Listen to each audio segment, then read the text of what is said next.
Okay, guys, I'll try not to bore you for too long. Whoops, let me just get onto our PowerPoint. So this is the PowerPoint you will be seeing. I'm just going to open it up. There you go. Professional practice is the course it's under, and it's called Scope of Practice. I'm going to actually open up the assessment for you as well. Whoops, a daisy. Tracy's got epileptic fingers. Here we go.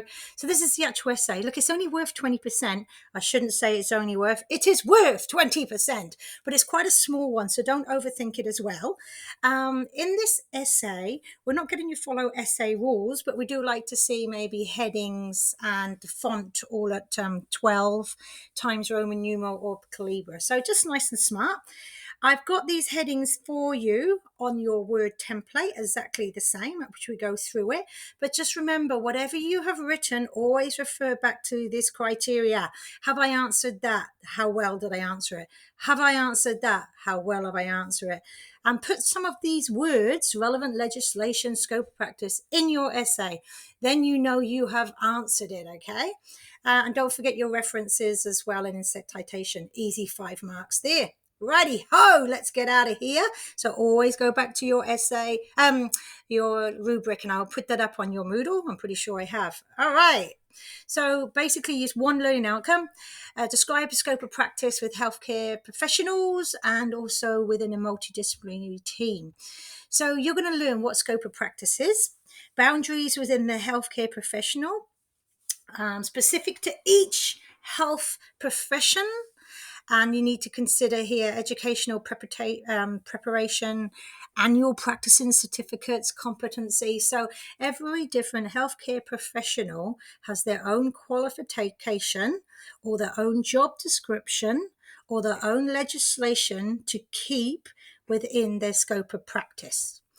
So in healthcare, you've probably come across dietitians, psychologists, registered nurses, GPs or doctors, similar thing, same thing, physiotherapists and occupational therapists. Occupational therapists, my favorite.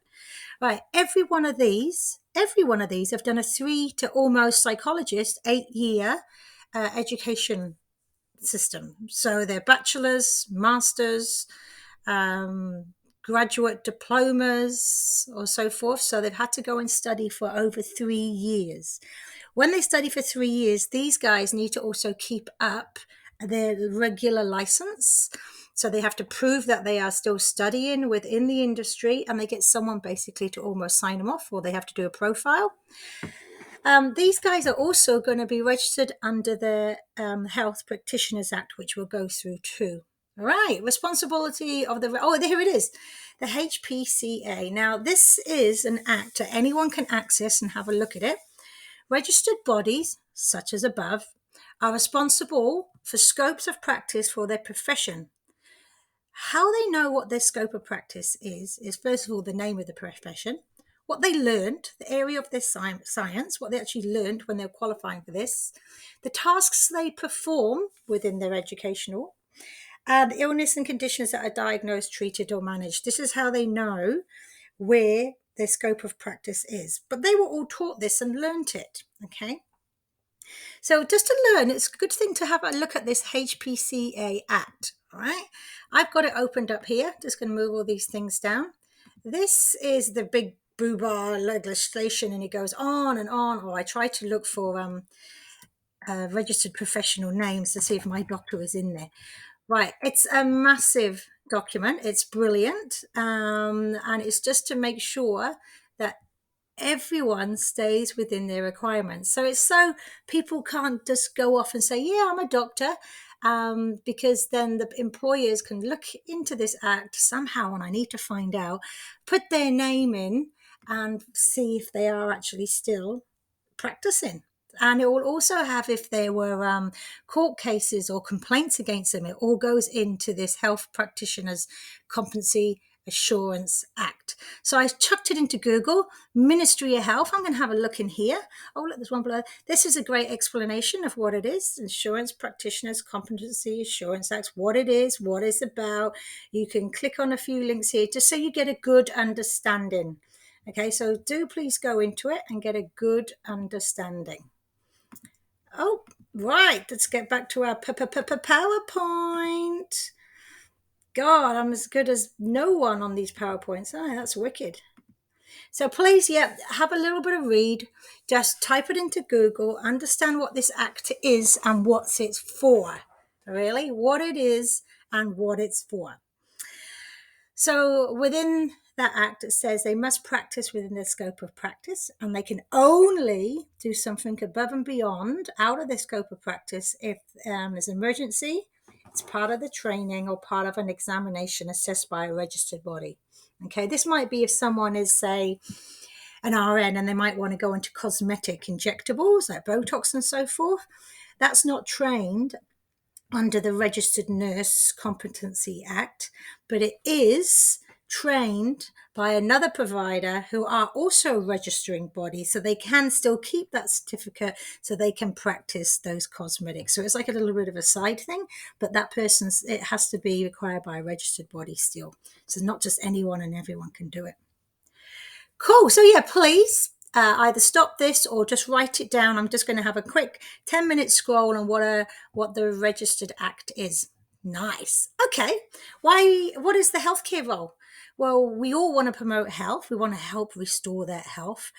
I want to say prevent illness. Well, we've normally got the clients that are already possibly ill, but we want to prevent them from getting worse or to alleviate any suffering.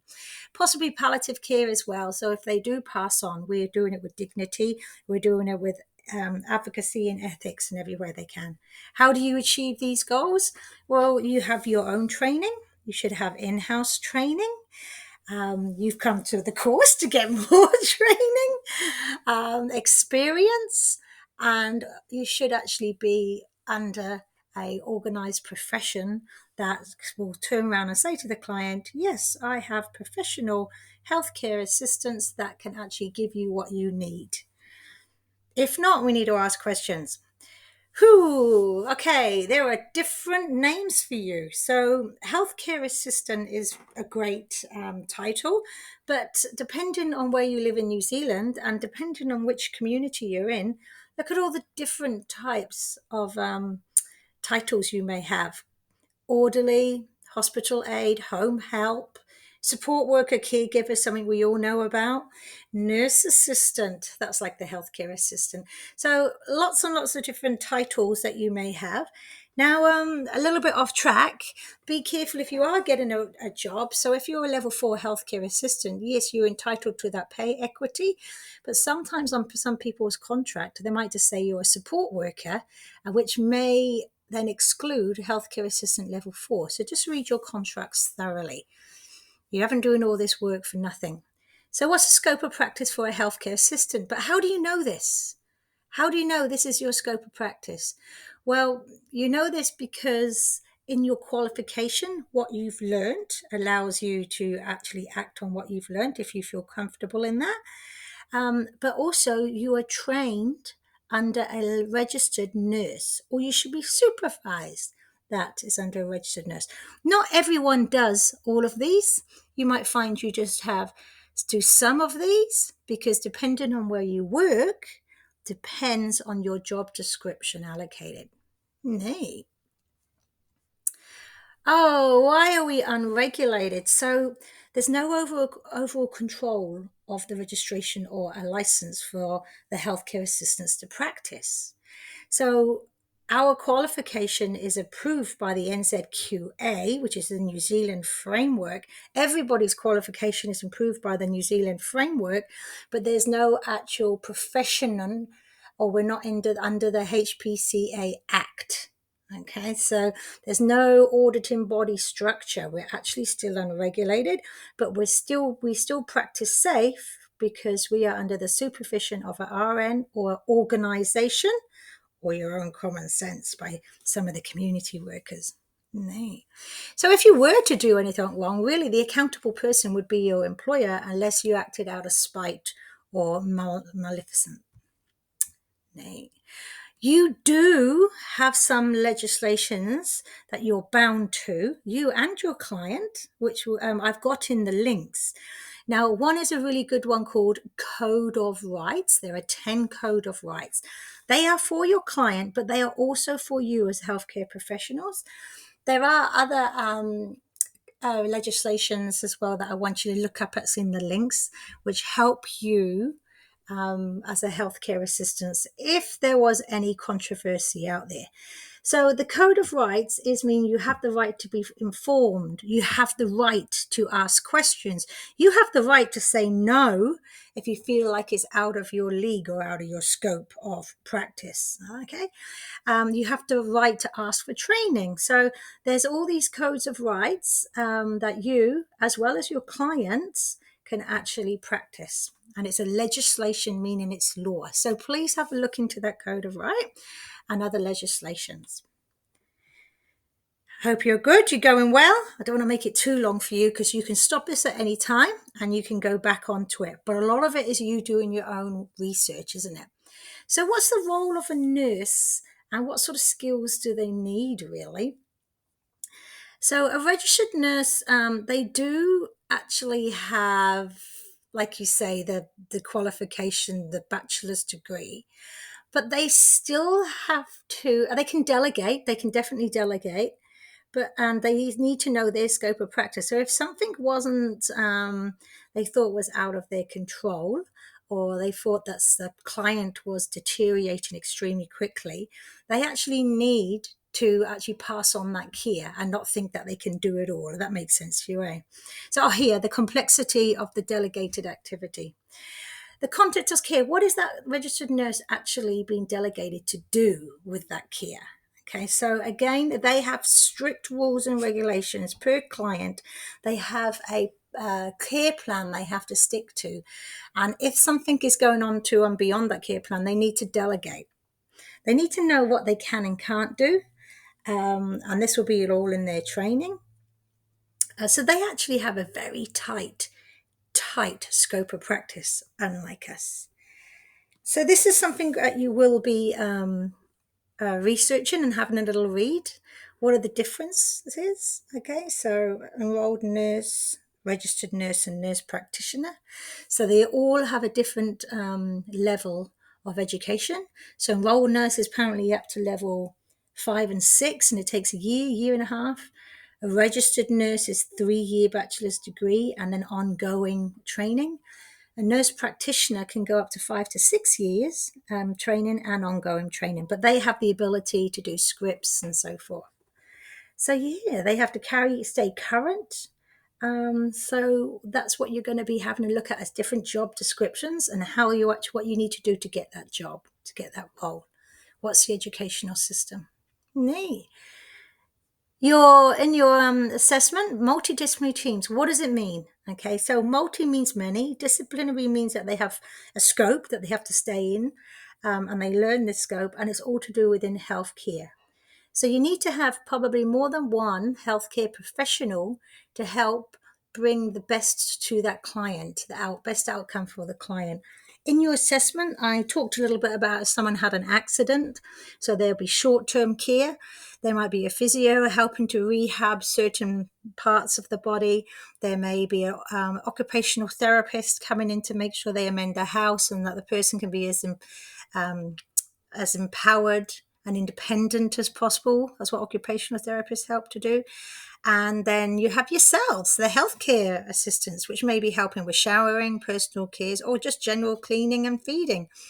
There will also be other healthcare disciplinary teams with that, depending on other ongoing conditions or conditions that they have.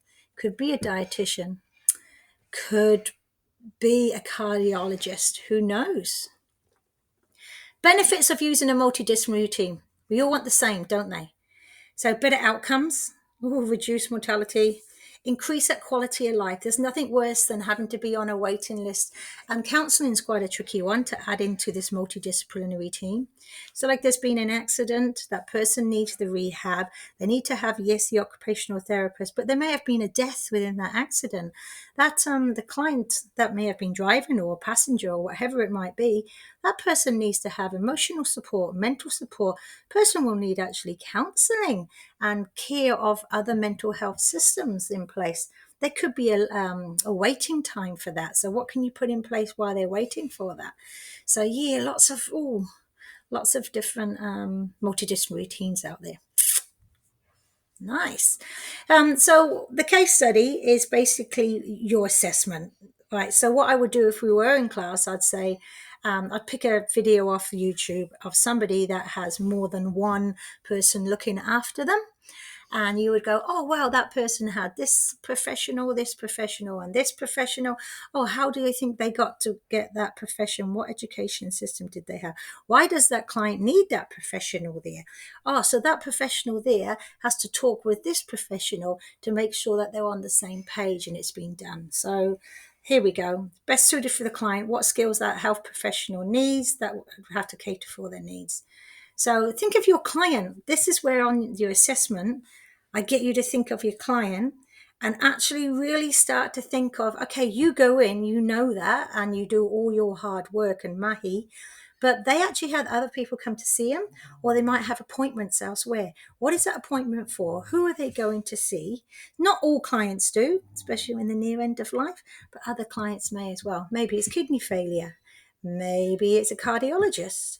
Maybe it's to do with cancer. There's all these different professionals out there that even I don't know about. So please get thinking of your client.